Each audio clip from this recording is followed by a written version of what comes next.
Okay.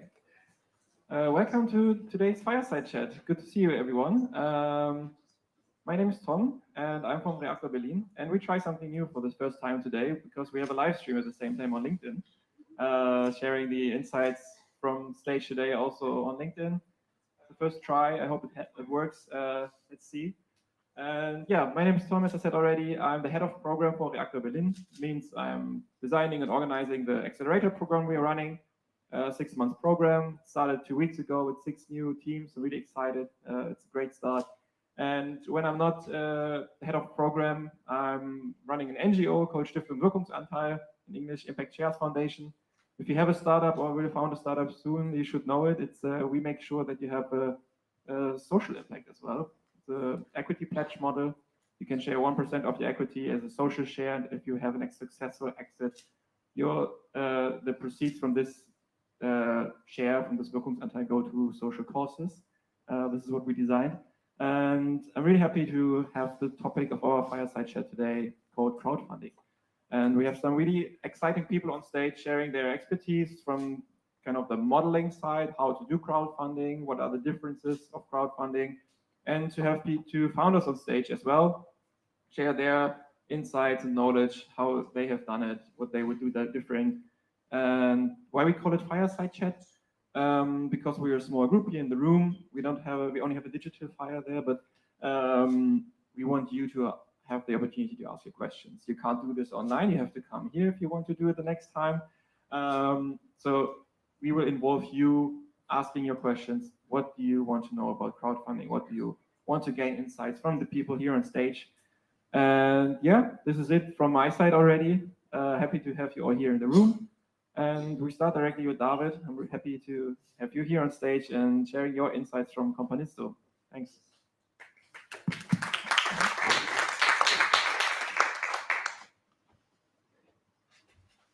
All right. Thank you, Tom. Hello, everybody. So, my name is David. I'm one of the founders of Companisto. And first of all, maybe you can help out me a little bit. Who of you is a startup founder? Okay, a lot of them. And who of you have already invested in a startup? Okay, lots of you. Thanks. So first of all, I'm really happy that this always is like this, that when I'm on the stage, the adrenaline kicks in, because I was really tired and I did make a really bad mistake 2 days ago. I asked my team, I told my team that I'm going to a holiday. And this was part of the mistake, but the mistake was that I was asking them if they have something that they have to finalize with me before I go. And this was really bad. So I had to do a lot of things, but now I'm here, and I want to talk about Companisto. But first of all, it's very important to me that we meet your expectations. So what is Companisto? I would say Companisto, what we do is pioneering angel investment. So Tino will later also talk about crowdfunding. We called it once crowd investing, but now we call it pioneering of angel investment. And as I founded my own startup, Companisto, also via Companisto, I'm also a user of Companisto. And the idea was that we said, okay, fundraising is very a process which takes very long, and if you compare it to music, you feel sometimes very lonely as a founder. You go around, you like a street musicians. It's nice if you want that, but you have to play in front of a few people, and they might listen, they might give you some money. But as a musician, if you have the chance to be on a festival where a lot of people who are really interested in music and the crowd is really booming, and you can present your music there, that's going to be great. And we thought we can also design this for financing. So what we built is a festival for financing, and we give the founders the stage. So at the moment, Companisto is in 2 parts. The main part and the fundament. I need to. Okay. Could anybody hear me or didn't hear me at all? Okay, good. Thanks. So We have an angel club, and we have now 2,000 angels in this club. And I think what we managed and learned over the 10 years, and this is the competence as Companisto, that we know how to lead these angels in a very smooth and effective transaction. Because when you imagine that somebody has the task, there is one startup, there are 2,000 business angels, and now they want to make a transaction, and you want to make a process. The startup is pitching, and you would do this online in the offline in the traditional way, like angel investing always used to be. It's very complicated. And so we thought, okay, if we can be really good at using the resources of investors and funneling the transaction, make it very smooth, make it digital, and give the founders the stage, we can bring something new to the game. And this leads, from my perspective, to different options. It's another option for financing, and it's also interesting, I would say, the potential of it. Because what we achieved, and we're a bit proud of it, is that we founded one company with 20 million euro. So they raised several financing rounds from Companisto, 20 million. And this is, if you imagine, this is a group of angels. It's not a VC. It's just, in the end, private person. I would say it's never been seen that an angel group invested such a large sum. And this is, in the end, not surprising. It is just it's just what comes out when you have the potential that you gather a lot of people. And this is what we do, and I'm going to show you a little bit how it works. So you're now I have to see if I can do it here. Yeah. So this is, for instance, one angel round. It's just started. As you can see, this is one startup. I can also switch to English here, but it's just to give you a feeling. So we thought, so our heart is with the founders, and we thought it's always nice that you of course have to pitch, but we make the pitch in a digital area. So here is all the information gathered, and we as Companisto help you as a founder team to present yourself. Because what I also realize, also when I talk about Companisto, there's lots of things I want to tell and so many details, but you need sometimes somebody who's breaking it down for you and helping you to build a story out of it. And this is also what we do as a team. We have 50 people working at Companisto at the moment, and you have a pitch video here, and you have all the information. But I just wanted to show you. So the angel financing round at Companisto works then for 6 days. Yeah. So the financing round is 6 days, and it works like this: that the investors, the angel, have to give a bidding. So we turn it upside down, and the investors have to bid in your company.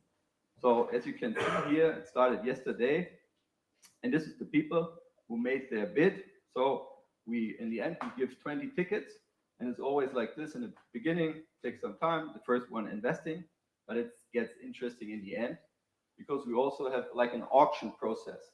So when the people, in the end, you have 20 investors, there's someone coming in, he has to give a higher bid than the 20th place, and then 20 is going down. So it's very dynamic. And what's important is that the company valuation and everything is all already negotiated. So they just buy shares to the company valuation that we set in the beginning. And yeah, I mean, I could show now a few things, but I think one major thing is maybe to stick here a bit. As you can see, these investors have a profile, a picture.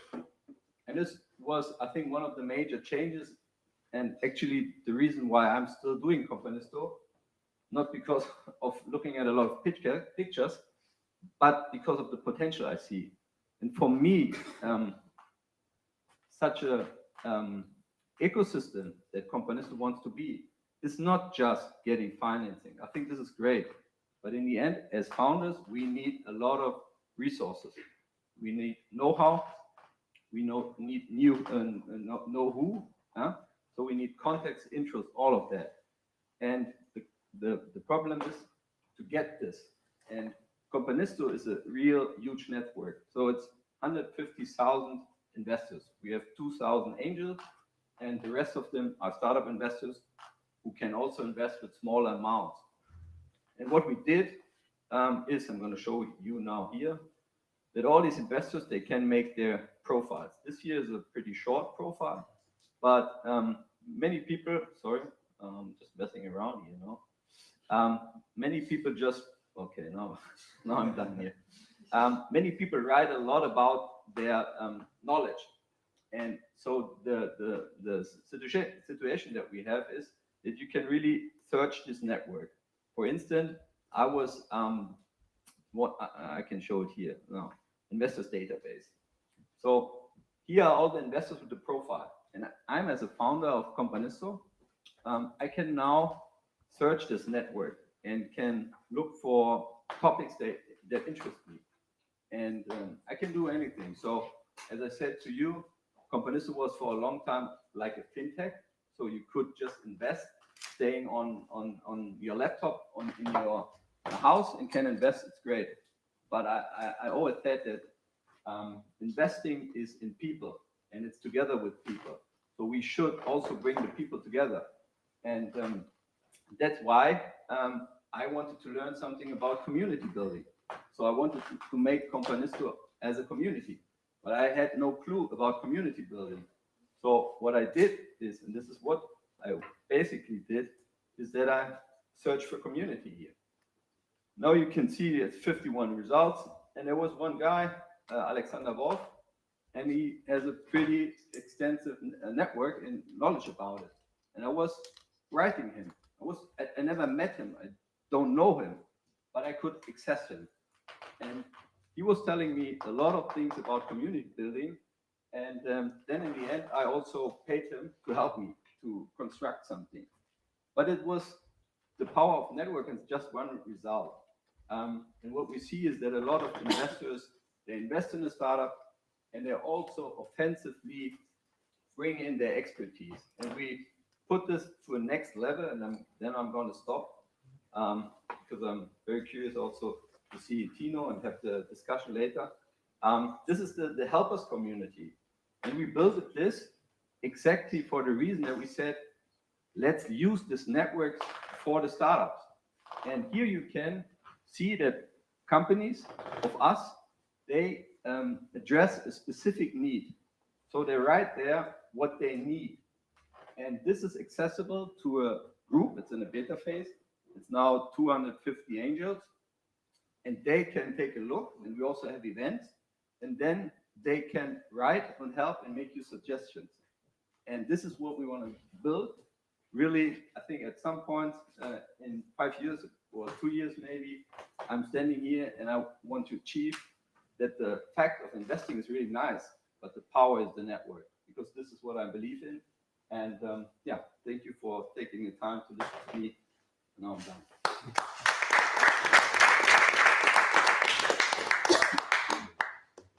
Perfect. Thank you so much.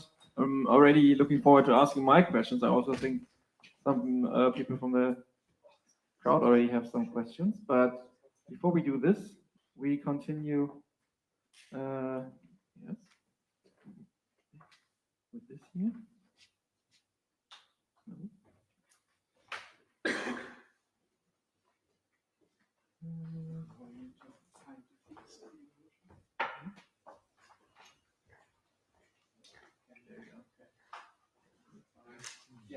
Yeah. This is Tino. Nice to have you here. You extra came from Dresden, right? Yes. Extra from Dresden for you guys. And yeah, happy to have you here, explaining us what Startnext is doing. And second option of how crowdfunding can work. And yeah, looking forward to hear your presentation. Thank you, Tom. Thank you very much. Yeah, some seconds ago, we saw Raphael from Surplus on the screen, and that's basically what I mostly discover on crowd investing or this kind of investing platforms nowadays, that some of the projects and the companies I see there, they started the journey on our crowdfunding platform, which means we mostly help people with their first step, with their entrepreneurship journey, to help them being brave, to go out and show their product, to make a pitch online, to talk about what they really want to do. And we, as a reward-based crowdfunding platform, we are focusing on helping people doing their first brave step and testing their product, testing their service, showing what it's all about. And myself, I'm a founder now for more than half of my life. And in my first startup and project years, I was really struggling, adjusting my ideas, my project to the guidelines of public funding, of public subsidies. And I didn't have a good network to convince the one man sitting in the bank, to convince the one man sitting in an NGO and deciding who's getting the funding, who's getting the investment, who's getting the credit. Nowadays, 20 years later, I know a lot of people, I always know who to ask, but when I started with my startups and with my projects, I didn't know. And it was what really bothered me, that I didn't have this kind of good network with investors, with people meeting in VIP lounges, and to really know who to convince, the gatekeepers. And that's why I started crowdfunding, to have a platform which is removing the gatekeepers. So nowadays, crowdfunding is the idea to finance projects without gatekeepers. We started 2010 in 2 days. It's our anniversary, so we're going to be 13 years as the first reward-based crowdfunding platform. So on our platform, you can't do equity-based. It's not possible to have any kind of invest shares in the startups. But I brought a lot of projects and ideas. I will show you what you can do on our platform. In those 13 years, we raised more than 145 million euro and had more than 15,000 successful projects. Our community is not like the community David was describing. So we have more than 2 million people already funded in projects, but it's not like they are active all the time and reinvesting, refunding on our platform. So it's more than 2 million people funding already projects, and some of them are coming back, but not everyone.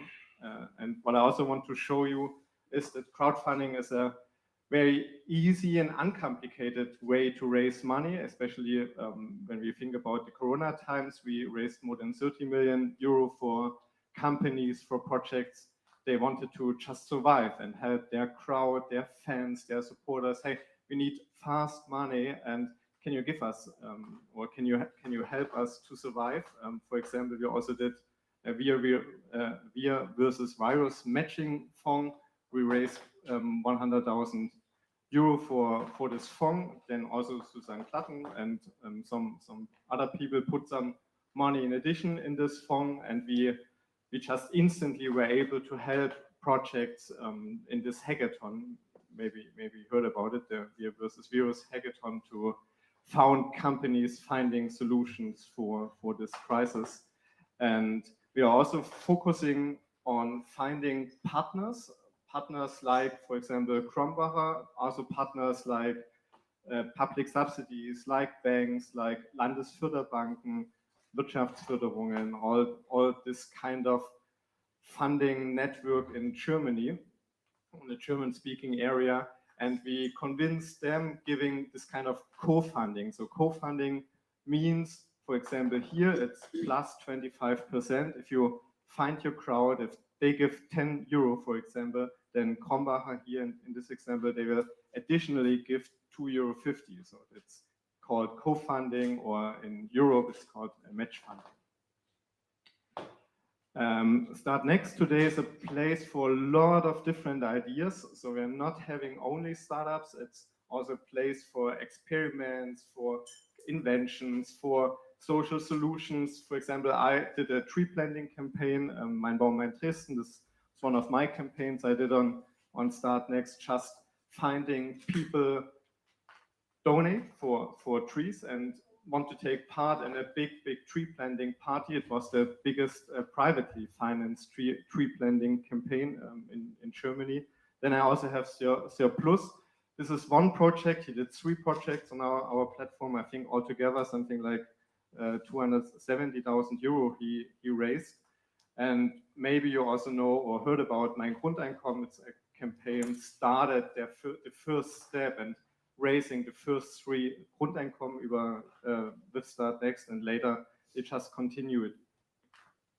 The principle behind our crowdfunding approach is that we talk about money. It's transparent. You say, I need, let's say, 50,000 euro, and you can see how many people already supported, and you can see the funding level, if you can reach it or not. And this is the second principle is the all or nothing principle. You can say, I really need those 50,000 euro to start my startup, to start the production, to give the, to start the production. And if you don't reach this funding level, then everyone gets its money back, or the money is not being charged. So this is a risk-free all or nothing principle. And in our reward-based concept, you will get this kind of thank you, you will get a reward, you will get a product, you will get VIP services, logics, or whatever. As a project or as a project owner, you can decide what you want to give. And in reward-based crowdfunding, we also don't have any kind of regulatory limits. So for example, here you can see Flutwein. This was our biggest campaign. It's almost 4.5 million after the flood happened or the flood in Ahrtal. And then the production companies, the vineyards, they made this kind of campaign and tried to rescue all the bottles which are drowning. It's also a place for starting scientific approaches. This was Pacific garbage screenings. It's just a research project, not a startup where you get a product back, but people really wanted to free the oceans from plastic. So Pacific garbage screening, they are trying to filter out microplastic from the ocean. And what I'm also really proud of on our platform, it's almost like 47% of the founders are female. We have a lot of female entrepreneurs, and I really like to see that female entrepreneurs often have a more sustainable approach, that they really not so much focused on profit, that they are more focused on sustainability, that they are more focused on doing really something healthy on a long run. And for example, if you just want to support a current project which is running, I brought one here, for example. This is at the moment, they say it's the first try shampoo pulver for every kind of hair. And or just for example, another project here, Natural Cosmetics, they say they're doing it in a really artsy way, and it's like art creations where you can get the natural cosmetic in, so to have something cool in your bathroom. And you also see the projects are not starting at 500,000, for example. The projects can be small. It can be just a test. It can be just a proof of concept to really start the idea. So when you, or as you saw, we have something like 145 million, 15,000 projects. So on average, it's more like 10,000 euro a project is raising. But there's no limit. You can set your own goal, and you can decide with this all or nothing principle what is the minimum you want to start with. I think that's all for the moment.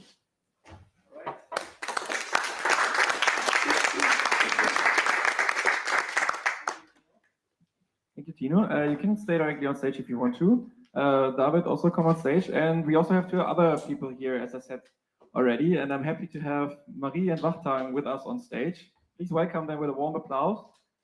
Yes.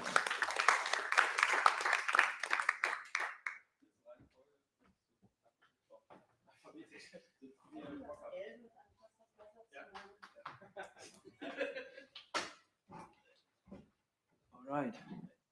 So.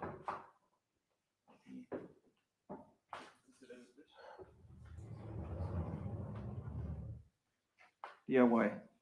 And I have one more mic. Someone has no mic. Perfect.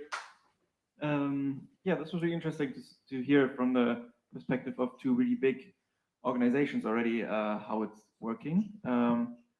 But now I'm really curious to hear from two founders that used crowd investing or crowdfunding actually for their products. And Marie, I want to start with you. Can you tell us a bit about you and your story and how you came to crowdfunding? Sure. Hi, everyone. Is this turn on?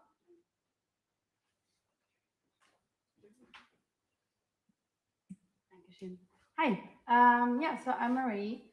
I'm an industrial designer, and 2018, I invented the one-hand plate. That's a plate that helps people who only have one functional hand to cut and eat food by themselves. And I was in my university in my bachelor year, and I noticed, okay, I have to go out and get this plate to the people who have strokes or Parkinson's or something like that. And yeah, I decided to found my first company. And yeah, we got an invitation to ProSieben to present the idea there. And I was like, okay, that was in August. This is gonna be sent into the TV in January. That means a lot of exposure, and that means we have to have a product until then. And then I was like, okay, I need to start a production, and I want to start it in Germany, and I need like 30,000 euros to do this. But I'm a student; I have no idea where to get that money from. And I was like, well, let's do a Kickstarter campaign. And then Let me ask a question. Yeah. What was your thought then? I mean, Kickstarter is kind of probably all of you know it. It's like the international version of Start Next. What was your idea at this moment? Okay, I don't have the money. Where should I get it from? What was your thought? Okay, maybe crowdfunding is a good idea. I talked to a few startups and to a few people around me, and especially in the product segment, it's quite quite common to do a crowdfunding campaign, because when you do a crowdfunding campaign that is reward based, you actually have a reward that you can give out. So we were like, well, we have a medical product, so there are many people who broke their hand, or moms or dads who have a little baby who have a problem to eat with both hands at the same time. Let's just try this. And people were like, Marie, you can do this. Like, you don't need to be a professional. 30,000 euros, it's going to be okay. You need like a clear project plan. And like, I had 8 weeks to plan, and then we launched. Yeah, I'm quite grateful for that experience. That's really exciting. I mean, we talked about it before. We cannot show the picture yet here, but it's called Frau Kettner, right? It's still out there, the organization. Yeah. Yeah, it's a really great, helpful product for a lot of people. And what was the journey then? Like, okay, you said we do the crowdfunding, we do it with Kickstarter. What was the most important then? What happened after? So the important thing that you have to have in mind is you really have to plan that campaign. So the journey starts when you have the money, because then you need to bring that product to life. So what you have to do is you really have to plan, how do you do the marketing? How do you reach the people that are investing? And how do you get the algorithm to promote you? Because on Kickstarter, I don't know how it is with Start Next. On Kickstarter, when you have a lot of traction in the first 48 hours, and Kickstarter likes your project, they like make you team favorite or design favorite, and they put you on the front page, and that's like absolutely necessary in order to reach the money that you want to reach. So we were like, okay, we need to make a video, we need to do pictures, and then we need to get a production side up and running, and we need to figure out how much everything costs. You really need to do good budget planning, because in the end, we had about 300 people who bought the product, and you actually send out the product when you produce it. So if you do bad budgeting, it's a big it's a mess later. It's a mess, yeah. Yeah. So it's actually a good question. So how is it at Start Next with the first 48 hours or something like this? How important is to activate the crowd really early, or kind of create FOMO already before you're on the website. Yeah, in crowdfunding, you always have this kind of high start and then tal, what's tal in English? Valley. The valley, yeah, the valley in the middle, and then a high end or a high pitch at the end. And if you're not starting high, if you don't also bring a little bit your own network at the beginning, then it's very hard to convince anonymous people for the first time. And it's, of course, it's a little bit like on Kickstarter. We are also promoting the project. We're doing communication, putting them on the front page, and we have a crowd index, which is putting up the project depending on the interest of the crowd, and then you go up in the lists, and then people will see you. So is it similar at Companisto? Like, I mean, you nodded already really heavily when we talked about the crowd. We come to this next, but is it similar in Companisto when you kind of, I mean, you just showed us the live project when you have someone, I don't know, like the first 500,000 in 48 hours or something like this, or 24 hours even, that it gets higher on the front page? Yeah. First, I think it's important to understand, because the people invest and get shares, the amounts are much higher. So what we do is typically it's 750K to 1.5 million. Yeah, 1.5 million that is invested. And we decided as Companisto to be more like a curated boutique in this sense, or the picture that I painted of the festival. So we give the stage exclusively to the startup, to the Angel Club for 1 week. Yeah, there are more projects on the side, but you just have 1 week, just the company. And it's also not necessary that you bring own investors. So this is different. Yeah, it's interesting. We will talk about the differences in a second. But Wachtang, nice to have you here on stage with us. You nodded heavily when I asked the question, how good you have to be prepared when it goes live. But you did something different, because we haven't talked that much before, but you said, I will keep this information for stage. You did it without a platform. You did it all by yourself with your team. Can you tell us a bit about your story? Yes, of course. Hi, my name is Wachtang. I'm the founder at Heatle. And Heatle is actually a hardware project. It was the first hardware startup I actually was a part of. Usually I was in software somewhere in fintech. But then I met now a friend, a co-founder of mine, David, who's a hardware engineer. He showed me a project he was working on, showed me a couple of prototypes, and I was like completely in flames, you know. I was like, okay, this is something we should be co-founding. This is something unique. And essentially Heatle, which we called after a couple of years of research and development, is a product. We can maybe show it on the screen later, which allows you to heat liquids sustainably, so energy savingly, directly in your cup. So it could be water or baby milk or coffee or whatever you want. So you save energy. You only heat the amount of water you need, which is a huge problem with water kettles. And you get the temperature you want actually inside the cup, which is what you never get from without other devices. So it's like in Germany, you call it Tauchsieder, Induktionstauchsieder. So it's wireless, working with induction. It's really cool technology. It's the first in the world. And this is what was exciting for me, to actually bring something to the world that's not like a 10th of something, but it's like the first. And we managed to do this. So we built the first prototypes. And then the question was, okay, how are we going to fund this? Because the first 2.5 years, we did it with our own money, worked on the side, got some money in and pushed it into the project, over 100,000 euros. And then once it was working, it was like, okay, now we need to find investors. And the situation was basically COVID just started. It was 2019, 2020.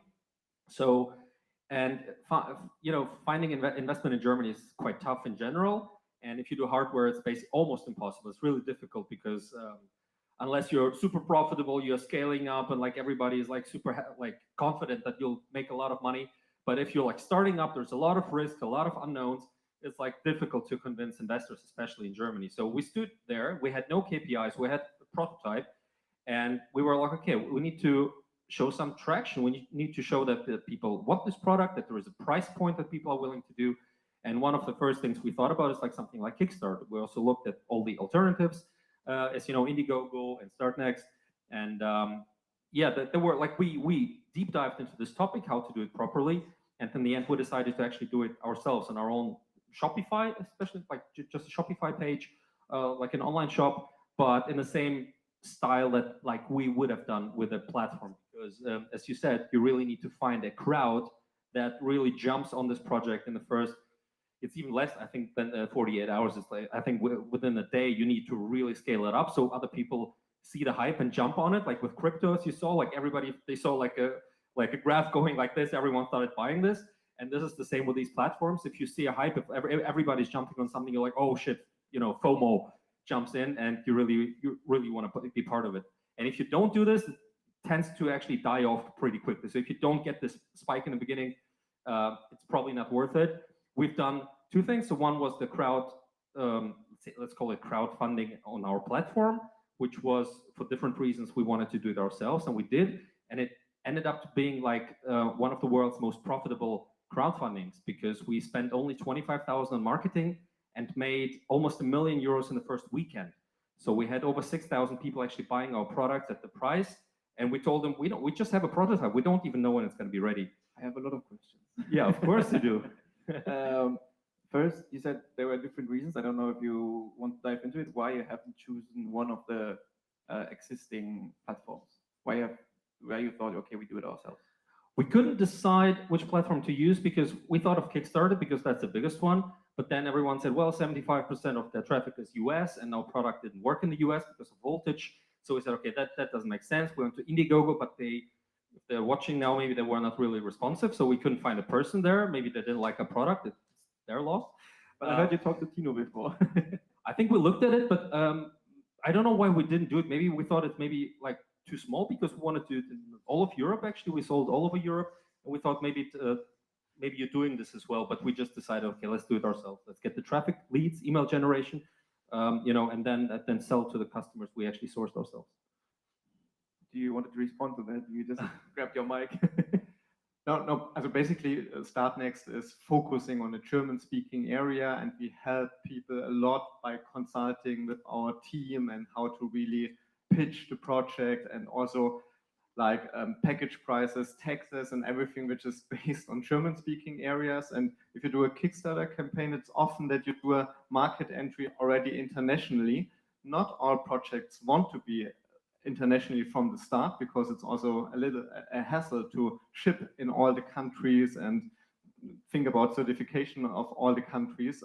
Most of the people want to start or do a first step and then go international maybe later. So that's a reason for StartNext. And basically, I really understand if you're really professional, you have all the tools and you can do it on your own, but you're also not contributing to the community. So that's the idea I like a little bit more, because every project is also giving a little bit of spread, a little bit of views for the other projects. So every project is supporting the community, and so the collaboration, they help each other a little bit. And if you're doing it on your own, you don't get anything from the community, but you don't contribute also.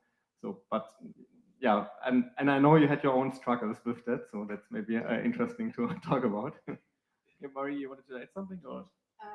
Yeah, actually, it was really interesting to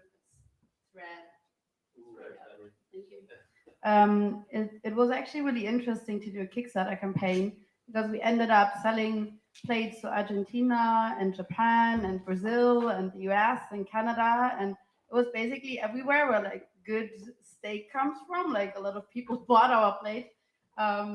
That we were really glad that we calculated all the costs in before, but that's like really important to look out for. If you go internationally, like calculate right, and especially like also delivering times. We had Corona crashing in right exactly at the moment where we had to deliver, so we had a lot of packages being stuck somewhere in the world, and that like got us in a lot of trouble. The community is amazing. Like they are like, hey, it's okay. Like we know it's hard for you guys. But at some point, people got a little upset because the packages couldn't arrive with Corona. So it's always stuff coming around, especially if you go internationally. So I would do it again. I think I might focus on Europe actually, because starting off with the first product and then like delivering to Japan and Canada is quite crazy. But it was a cool experience, so go for it. think we need to share the mics. I think we have some microphones right now. Yes, I take this one. Maybe we have some new batteries soon. Okay, no, I lost what I wanted to say. You said you spent 25,000 on marketing. What did you spend it on? Like you said, it's one of the most profitable ones. So what have you done differently, or what would you give the audience as a tip? What to focus on? What to spend the money on in the marketing? The only thing we did was basically collecting email addresses from Facebook and Instagram. So we said we did some ads that were really cheap. We didn't have money for any of that because we needed to find investors first. So we did some really like homemade ads with the iPhone back then, a couple of images, a couple of videos, and just ask people to click on the website, look at the website. This is the product. This is where we are. We need 18 months to deliver, which became 2.5 years. 18 months exactly, which became 2.5 years. So most of our people, 10,000 people, waited for 2.5 years until actually now this summer to receive their product, which is crazy. But we didn't know because COVID started and the war.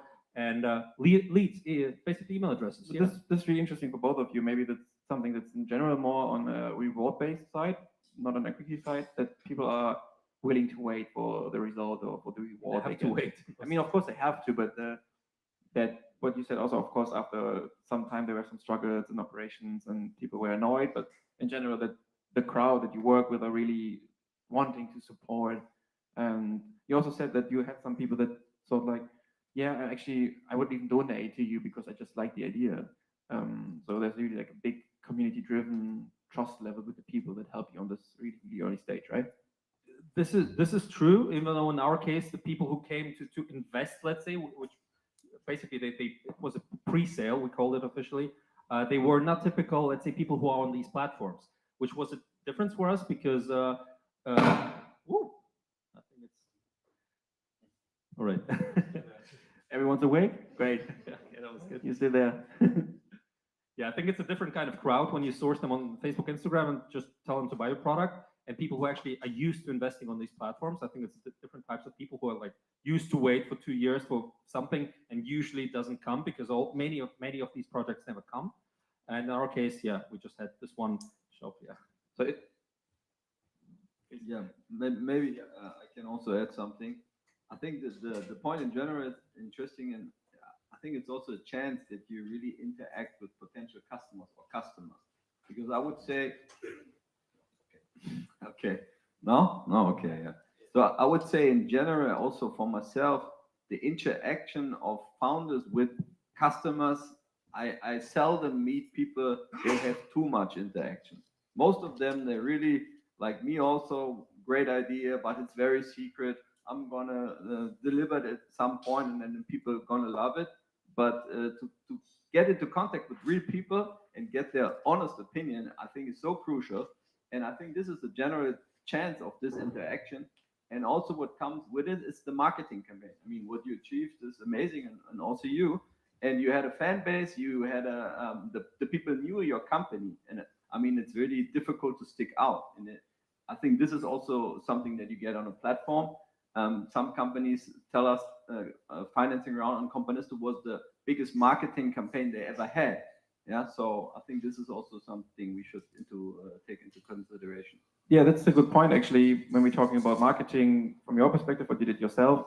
What is it that the platforms like Companisto and Startnext are providing from their side? What is it? Is there different packages, or how does it look like from a marketing perspective? You said before, of course, with the equity base, it's a bit different that you first have the business angels in your club having like the boutique option to see it a week ahead.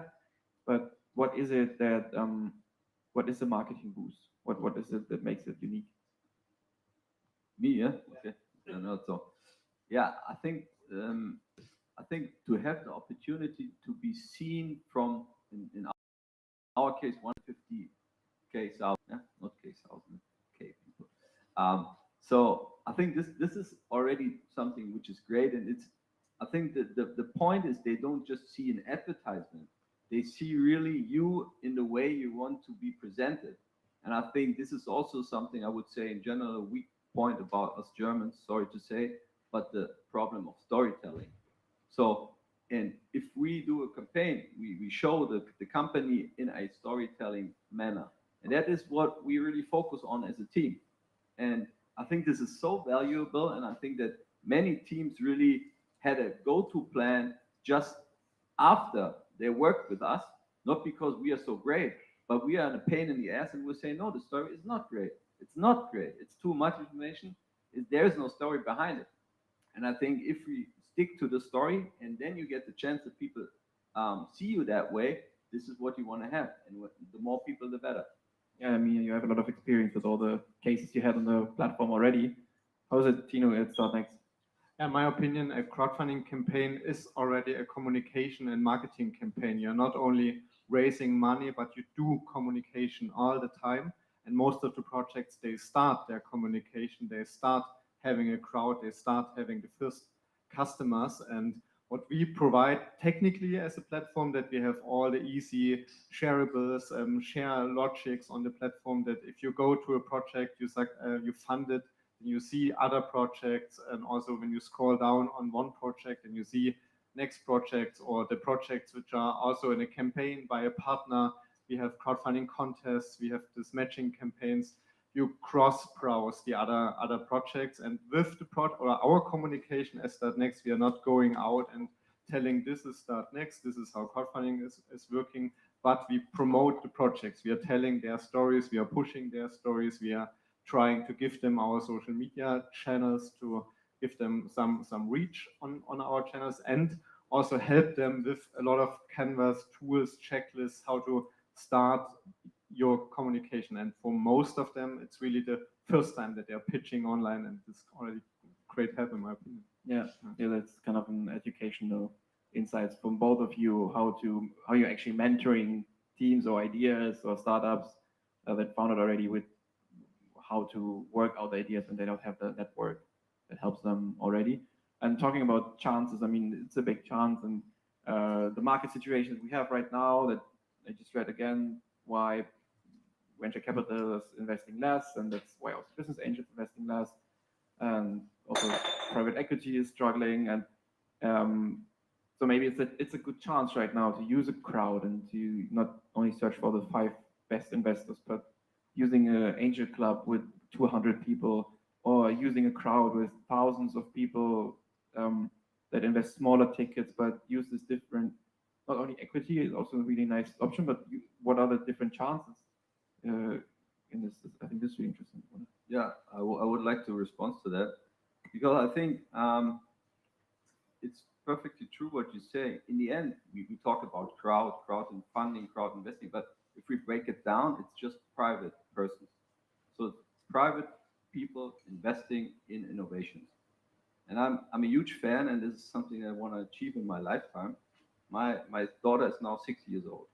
So what I want to see is that when she's 18, that for her and her friends, it's just something which is usable and normal, that she takes part and invests in startups.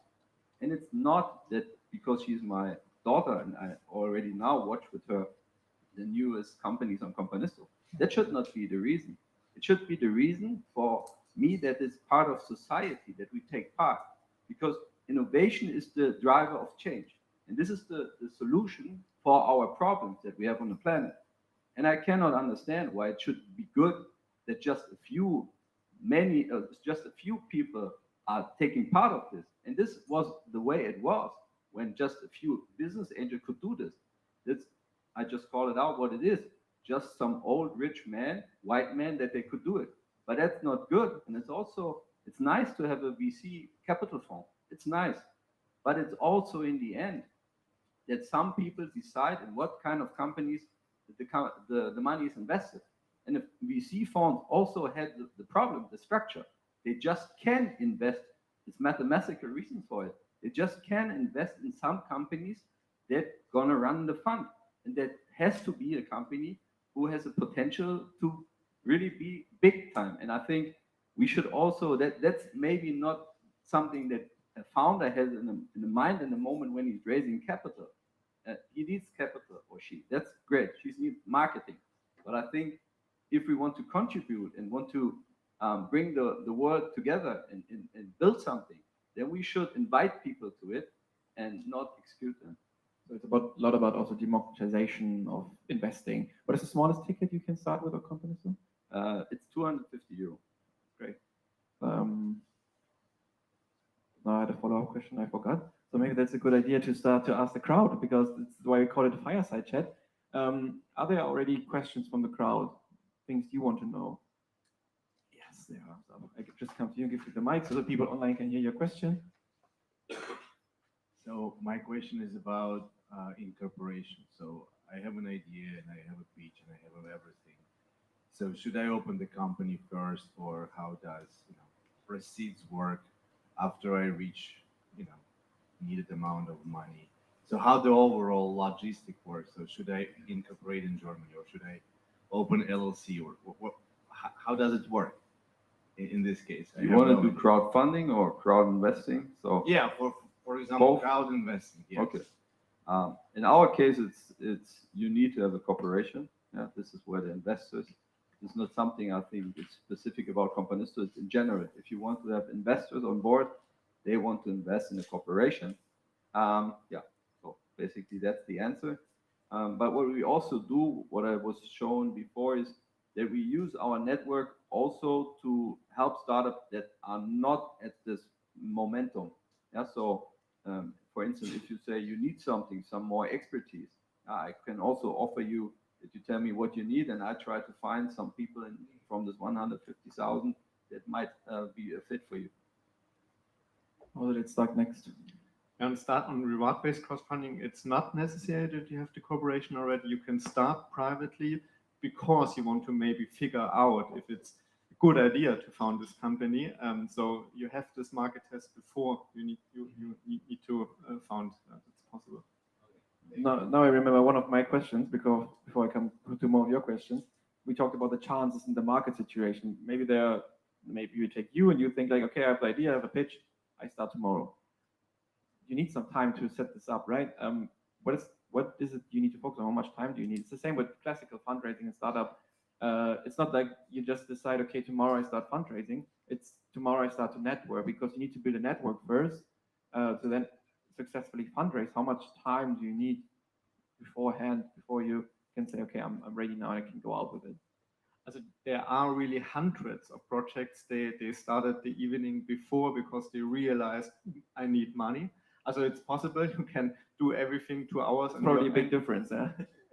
Yeah, you can do everything, and if you know your storytelling, if you know you have your photos, you have your text, and you can start in 2 hours. That's not a problem, but it's always helpful to do the crowd building before, to collect email addresses, to start your social media channels, because if you just start and then wait, nothing will happen if you're not really going into dialogue with your crowd and promoting the project, and then nothing will happen. So at least it should be 2 weeks also to get our feedback, also to use our feedback, and yeah, to change the project. 2 weeks is very helpful, and if you want to do crowd building, then it can be months before starting already. Yeah, makes total sense. Okay, there were more questions out here. I'm gonna stand up again. Next question. Maybe someone from this side. One question here. Okay. Thank you. I heard from a lot of business angels that they don't like to invest in companies that did crowd investing before. What's your opinion on that? Yeah, I mean, again, when I break it down, what is the difference? So we have an angel club, I told before, it's 2,000 investors. And the average investment of one of our angels is 130K investment in startups. Not in one, but in a few. So, and I talked with existing angels that they do when they do their own investment. So not with a digital platform, but the traditional way. And some told me that people who invest on this platform, the angels, are not real angels. But I try to understand what this means. So what I can tell you from 10 years is that it is the way that people, I think some are open to new developments, but some are not so much. But what we can see is that in the beginning, venture capital firm would say the companies that they are on the platform, they are not so interesting. Part of the truth was maybe also not interesting for them because not every case that we invest in is a VC case, and that's totally on purpose. But what we already saw is that now I think we have 20 companies that VCs invested in. So it's just because it was new and it was different that in the beginning some investments or VC funds said, no, we don't gonna do it. And if I compare it, then I would say, okay, tell me the angel club who has the potential to invest 20 million in a company. And if then an angel investor is telling me that he's on his own stronger or better, okay, then it's his opinion. But I don't think that it's the truth. Maybe to dive into this, because I also had a question to that. Maybe I think it's really important how it's structured, and then I think there's something you worked out really nicely. Of course, it might be weird on a cap table situation for everyone when you then have, I don't know, like 25 people investing through the term sheet that you had with the company through Companisto. It looks then like, okay, there are now 20 angels sharing 5%, just make up the numbers. And maybe for the next round, for the next investors, it looks then weird. Okay, there are a lot of investors with small tickets. What do they actually do?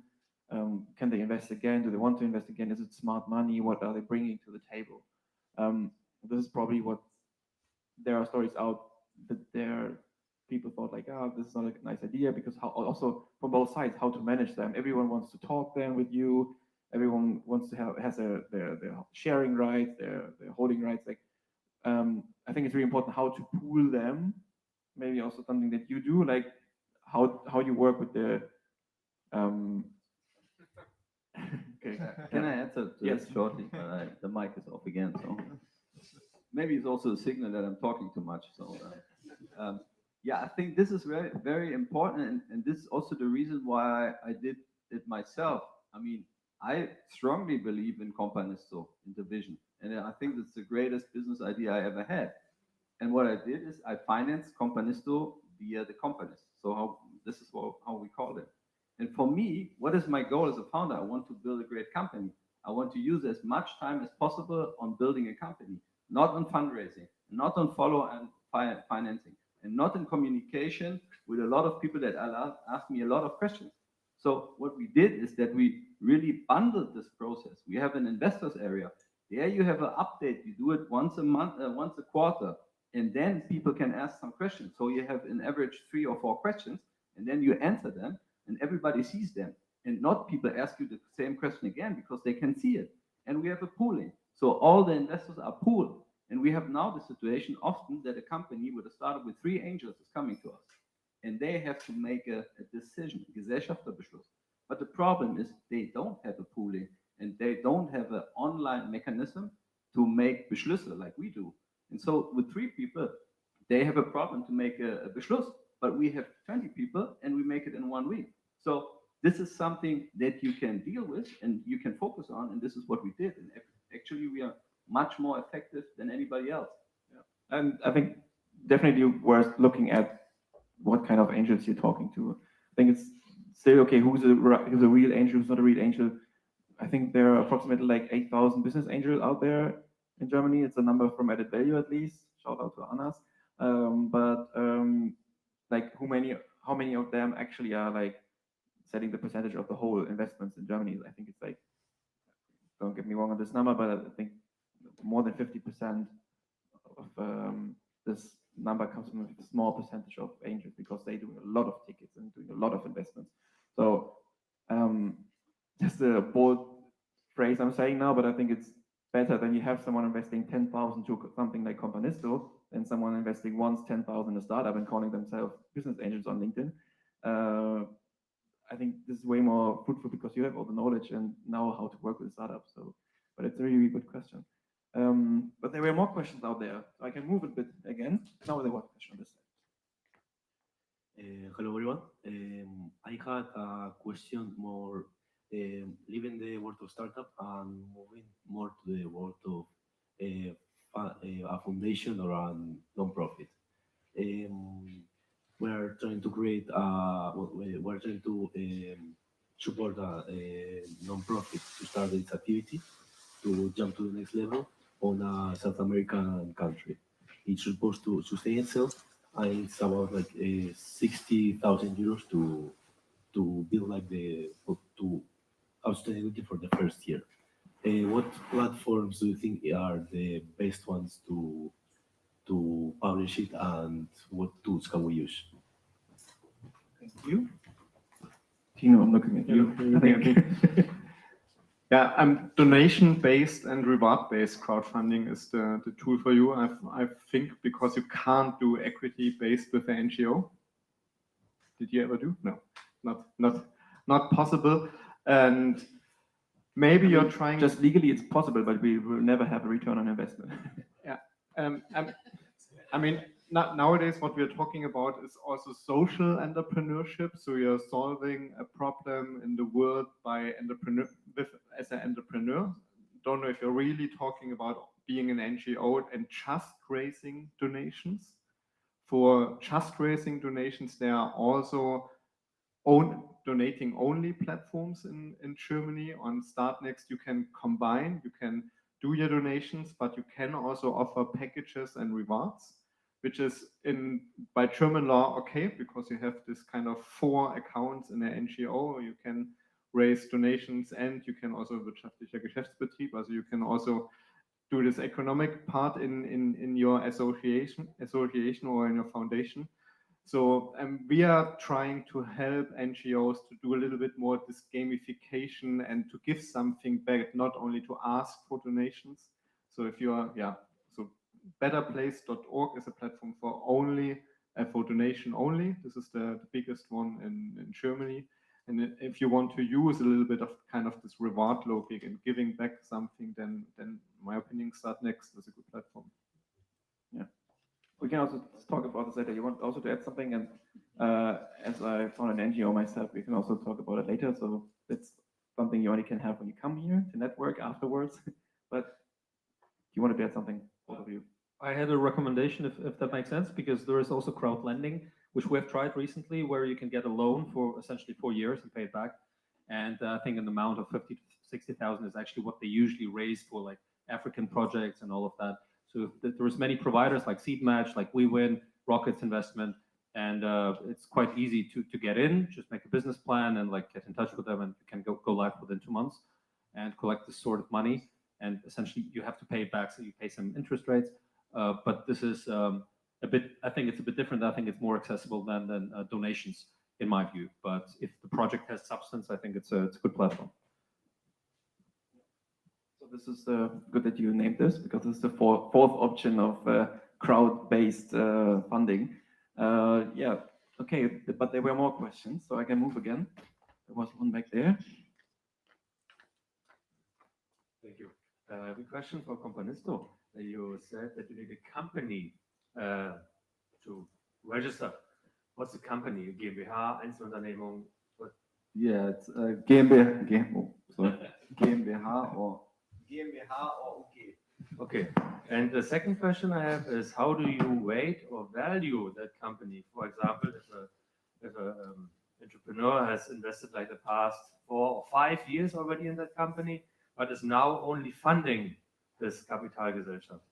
yeah. How is the rating process working, and how is also the value that the company wants to put out for invest? How is that being measured? Yeah. So your question is, how do we do the company evaluation? Yes. Yeah. So I think in general there is no one formula where you say this is the truth in this regard. So in general there are different kind of methods how you can rate a company. Yeah. And actually what we do is we have a team of 10 investment managers, which is led by Christoph Schweitzer. He is the partner also of Companisto, and he has 20 years in experience in business angel investing.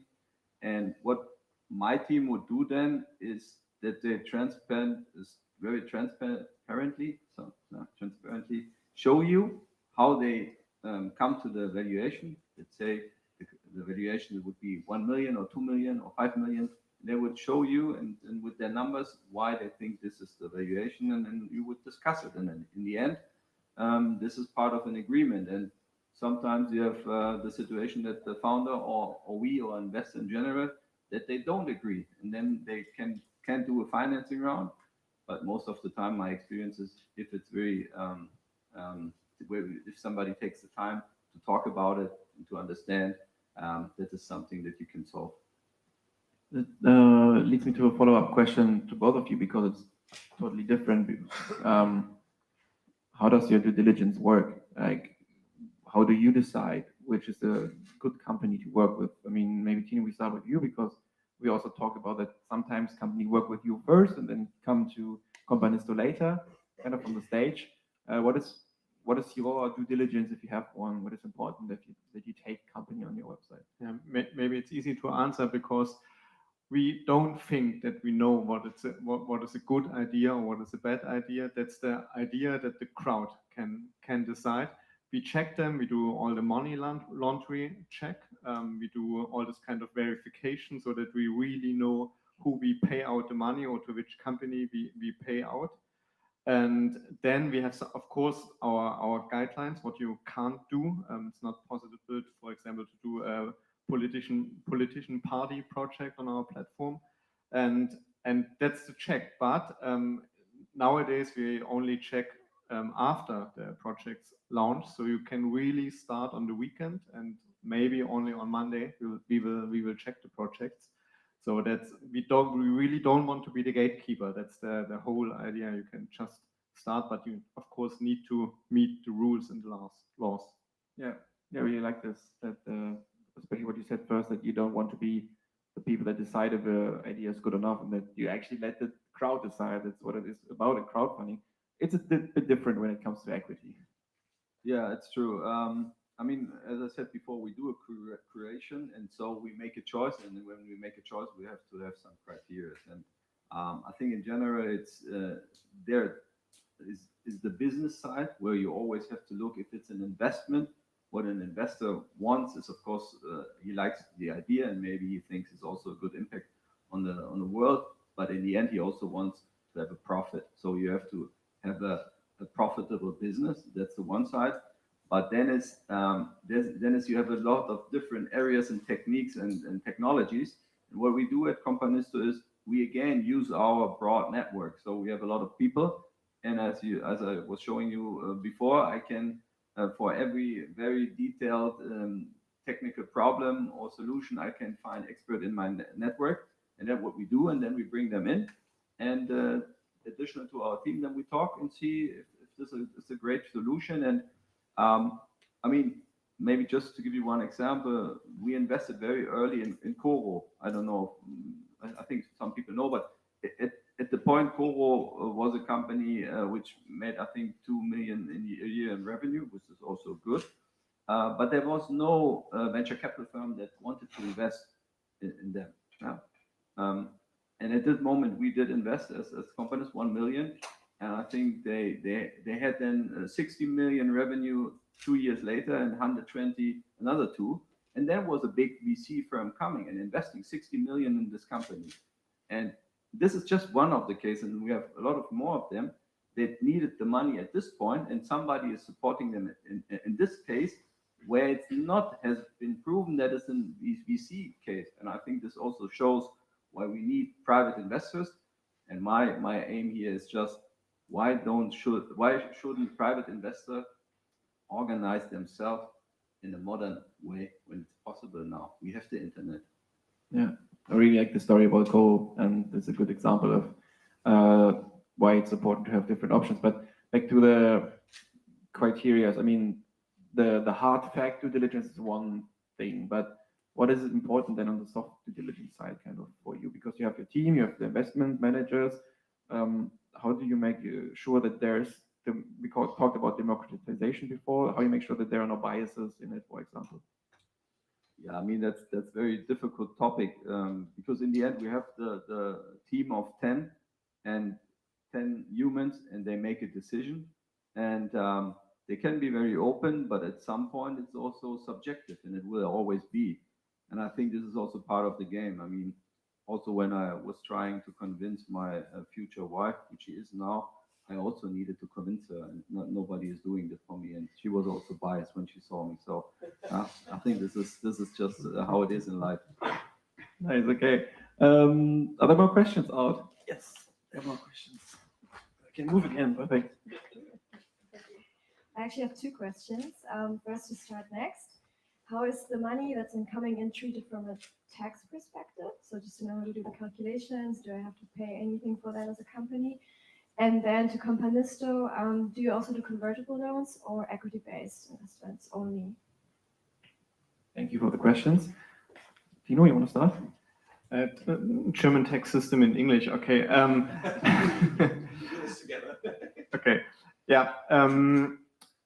Everything is possible because it's depending how you create the rewards. Is it really something where you give a return, you give a product which is 19%, for example, and everything on our platform is cross basically. So if you raise 10,000 euro and you have some products which have this 90%, then you get this 10,000 euro minus the 4% for transaction fees, and then you also have to pay the taxes for that. But a lot of the money is also Schenkung unter Auflage. Now you can decide how you translate it. Paragraph 525 BGB means you just give a free support to someone and you don't get anything in return, and for that you don't have to pay the 7 or 19%.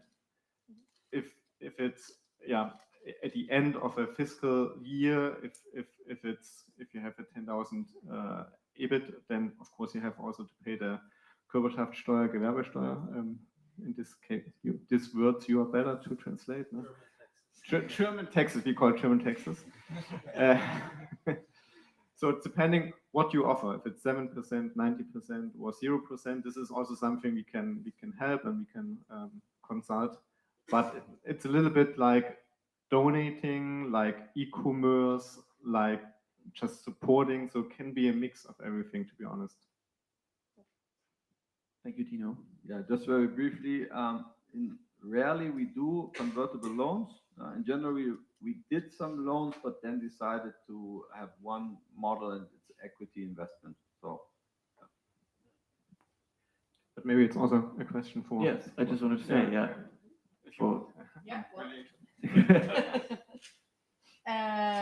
Which question? With the tax? I think I actually saw the same what you just said. I think when you start, at least when it comes to crowd-based, you're not thinking directly about the taxes. You first think just about the product. Have you thought about the tax situation when you started? We actually did, yeah. So basically, Kickstarter had a really good page on how to do taxes, and we had a good tax broker that was like, well, you'll get the 30K and you give them a product for it. You pay 19% Mehrwertsteuer, that's it. So basically that was quite easy. Like that was one of the easiest parts to figure out the tax, to be honest. Like, so you calculated on top basically of what? Yeah. Okay. Yeah, probably comes back to what you said in the beginning. Really do your math, do the calculations. You also said when we talked before, that it was really important that you did the calculations beforehand, and did not only the calculations, but that you talked to the company that helped you producing, right? Yeah. This was also something really important, true. That you have at least a letter of intent, not a finished contract, of course. You don't know if you can produce.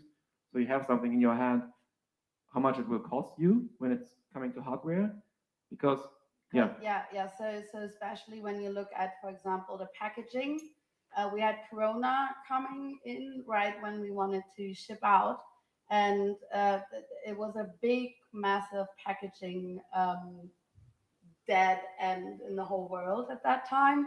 And we were so lucky we made the contracts before, so the company had to sell us the product for the money that we calculated during the Kickstarter campaign. So that was really, really crucial that you do contracts when you calculate the price, because at the moment when you look at the economy, prices go up and down, and it can break your legs if you if you don't do the contracts at that time that you calculate. Yeah. Wachtang, how have you done it? Well, it was a bit different for us because first of all, we did it in Europe plus Switzerland and UK. And what we did, we were pre-selling the product. So basically you purchased the product, which either included the tax or it didn't. If you bought it from UK, we did the same price. 149 was for Europe, was including Mehrwertsteuer tax. And if you bought it from the UK or Switzerland, you basically paid 149 net. So, and because in Shopify it was a mess, I think they fixed it afterwards, but back then it was difficult to set up, and we said, okay, so they pay a bit more, but they're used to it as well, so they pay usually higher prices. And obviously, so the tax is in Shopify, you can see the tax, and you know it's coming. The funny part was, and this is what you refer to, because we used PayPal, and PayPal really doesn't like crowdfunding, so when they found out we made $1 million over a weekend, we just founded the company 3 weeks before, all of the money was blocked. So we were first celebrating, well, oh shit, okay, you know, money isn't actually coming. And that was a funny part to explaining it to the German tax authorities, because they're like, oh, you made $1 million, so 90% Mehrwertsteuer, okay, when are you gonna pay it? We're like, we don't even receive the money, and the money came over the last 2.5 years in chunks. It was a huge pain. I really don't recommend to use PayPal if you use like this kind of method. Don't do it, it's a pain. Yeah, but so the tax wasn't a problem for a long time until we started getting this money, and then tax authorities wanted a chunk of it back. Yeah, we talked about it before when you both arrived, but this PayPal story is interesting because that's the reason why you're not using PayPal, right? Nobody's using Kickstarter, doesn't use PayPal. Nobody's using PayPal except us. Hi. Yeah, until 2014 we used it, and then PayPal changed their guidelines. They implemented a new PayPal way, which was so buggy, and then everyone stopped using PayPal, and until now it's not possible because PayPal is not allowing it. Yeah, but one thing I want to add: every time I'm talking to politicians, I'm telling them about the idea of a tax sandbox, which is for startups doing their reward-based crowdfunding, would be really, really helpful, because all this tax mess to think about at the beginning is really hard, it's really complicated, and it would be very helpful to have this higher cash flow when you have a startup. And if politics think about how we can support startups, in my opinion, this would be a way. Also a tax sandbox for the German crowdfunding. tax Yeah. system. Yeah. You really try to grab low fruits, right? Yes. Where's Heedle now? Like, it was like during COVID. We thought it's interesting because you also said like, how is the next fundraising round working? You did crowdfunding first. What is the stage you're in right now? So after the successful pre-sale, we used these numbers to actually fundraise, because before that, everyone was, no, it's not going to work. Nobody's going to buy it.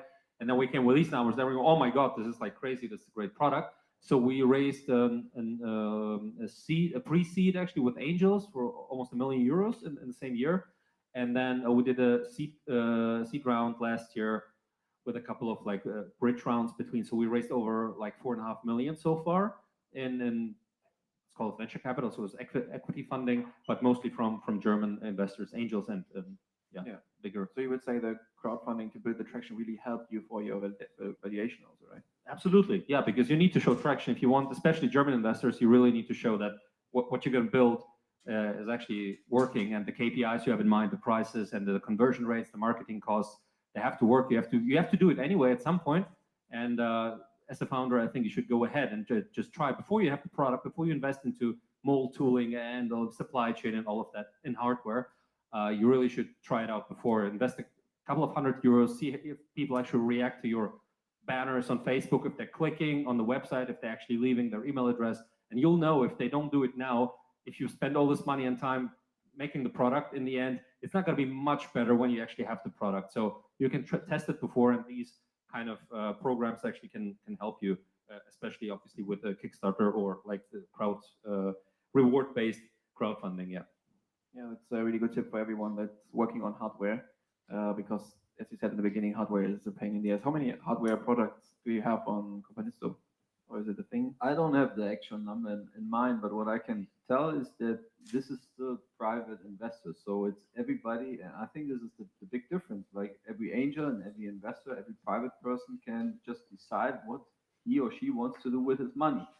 And we have a lot of hardware startups on the platform, because the people also love hardware. And I think this is, if they understand the risk of it, it's just fine. I can buy me a TV for 10,000 euro, and I can also invest in a hardware startup. And I think this is also a chance if we become bigger as a whole industry, just in making a lot of people investing from the society in startups, then we can also see different kind of startup raising more money. And I think this would also be interesting if you look at what society wants versus what maybe venture capital funds want. Yeah, it's a really, really good topic. I think we talked about it even a year ago already, how to more democratize money. There are more questions out here, so I can move again. I think we have time for 2 to 3 more questions. 1, 2, 3. Yeah, hello. Sorry, I don't know if this question already has been raised, but is there a specific advice from you guys at which kind of maturity state regarding the product or the company we should approach you as a startup? First question. Second question, I received I don't know, Zuwendungsbescheid by IBB, so I received foundation by the IBB currently, and is that useful and how far to receive one of the platforms or to approach one of the platforms? Yeah, in this case, I can answer. I think the later is always helpful, because if you raise the equity, then you can also get the money from IBB. So I think it's a good combination. We had this several times already with companies. And from the phase, I think this is again the fact what was mentioned also before about your ability to build your story, because if you have to show the people that invest.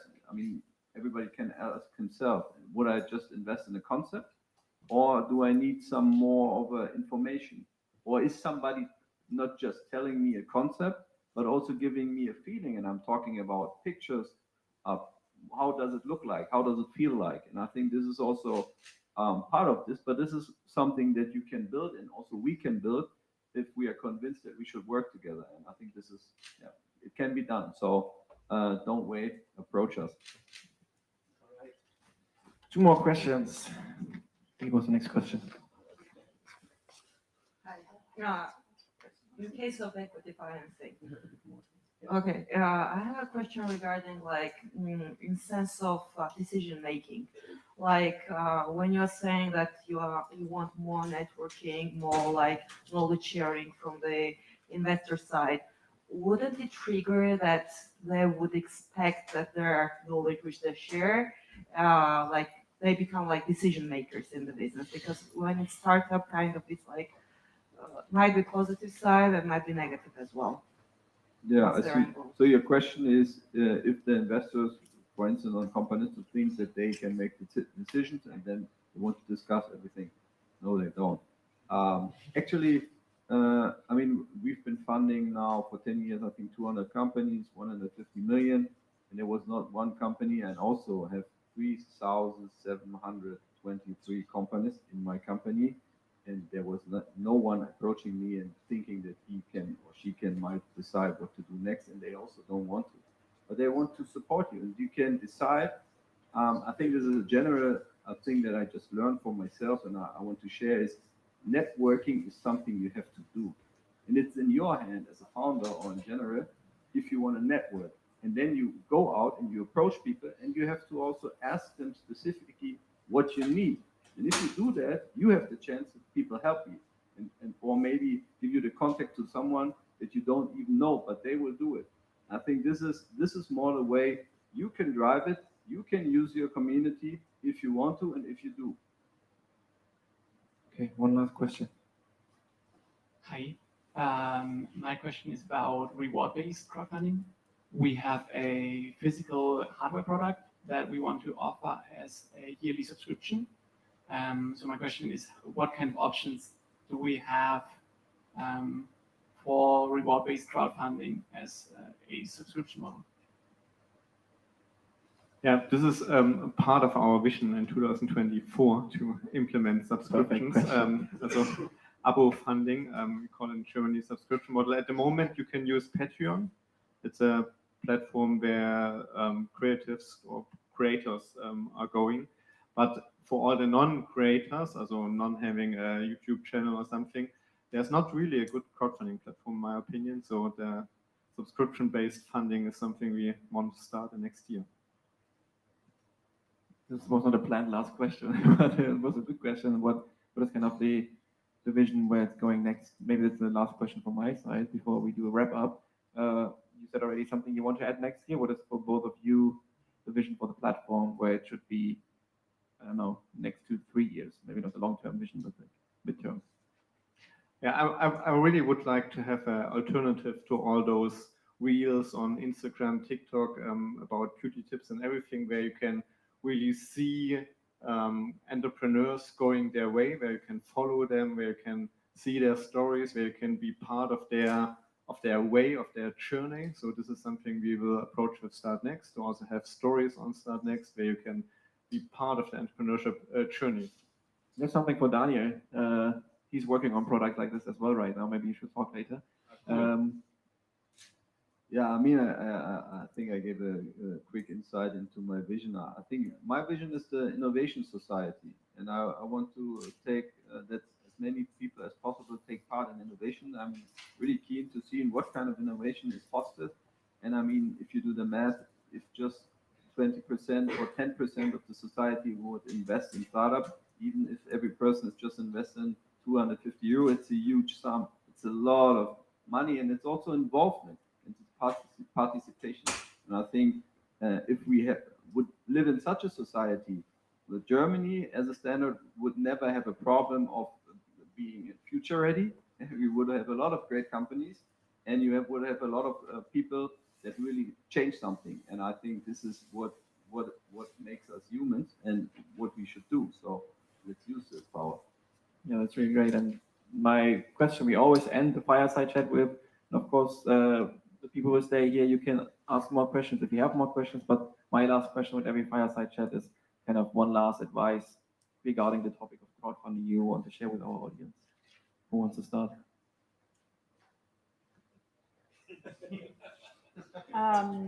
Yeah, it's really scary to do crowdfunding, but just do it. Many others succeeded, and if you believe in the thing that you do, I think it's a really good way to finance your startup. Yeah. Thank you, Tino. Don't be afraid to fail in crowdfunding, because everyone I met was really happy to fail fast and to fail early, and not to invest 2 years of his lifetime in a project which has no market fit. So crowdfunding will give you the answer, and so don't be afraid of failing. Great. Yeah. Yeah, I would say, I think it's also a part of a mental decision if you also want to enjoy the process, because I think the idea that you present yourself in front of a potential customer group is something that a founder, where you want to go and where you want to be. And I think you have this chance now very early on. And I think it's also part of an enjoyment. Maybe one last point to this. I think if you raise money as a founder, it's a lonely job. Mostly it's very lonely. But if you do it like this, your team, and a lot of people will take part in it. It's a team funding. And I think that's great. Wachtang, what do you think? I would say the first thing you shouldn't be thinking about is how to get the money, but the first thing you should do as a founder with an idea or the product or prototype is to actually validate the idea first, to make sure that there is a lot of people who actually are willing to pay a certain price for your idea before you go and start raising money for it. So as I tell everyone, oh, I have an idea for this app or for this, I say, pretend like you have it, make a website, doesn't cost anything nowadays, make some advertising on Facebook, doesn't cost much. Make sure that people are actually interested, they're clicking maybe a survey afterwards, make sure they leave an email address. And then if you see traction, people actually responding to what you're doing, then you can go into, okay, now I should fund this idea. Now I should get some money. It could be investors, it could be crowdfunding. Like there's many different options, get a bank loan, anything. But first you need to show to anyone, no matter what platform you use. If you don't have any traction, you're like, oh, I don't know if it's gonna work, but let's try it. Most people will not believe you, at least in this atmosphere that we have in the market right now. So get some traction, prove that whatever you're doing is worth it, and then go on one of these platforms and get some money. Perfect, thank you. I'm really pleased about this round, about all the insights we got. It was really interesting for me also. I learned new stuff, and I think 2 key takeaways for me, I think it's one, key takeaway. It's a crowd thing, it's a network thing, it's a people thing. Go out there and talk to people, don't hide, and yes, talk and build a crowd, build a network. I think this community thing, the community aspect that both of you and also you with your products have used in a different way, and that you're still using it, so valuable and so important to use the energy and use knowledge and expertise of so many different people. I think this is something really important. And talking about network, this is how we wrap it up. Thank you so much for being here with us. Big applause for you. And yes, we continue with some networking. We have a fridge, we have some food. Thanks for everyone when someone was listening online. It was the first time that we tried this live stream. Thank you for Freddie and Daniel for setting this up and making this possible. Huge congrats. Yes, networking and talk to each other. If you have more questions, reach out to us. And thank you so much for being here. Maybe one last comment, because I'm going to run out now of the building. And I was talking about my daughter that she should invest in startup when she's 18. But to make this happen, I have to pick her up now because she's at her grandfather, and otherwise she would be on the street. So sorry that I have to go now, but they can reach out to you on LinkedIn or more important. Yeah, Thank you. Thank you.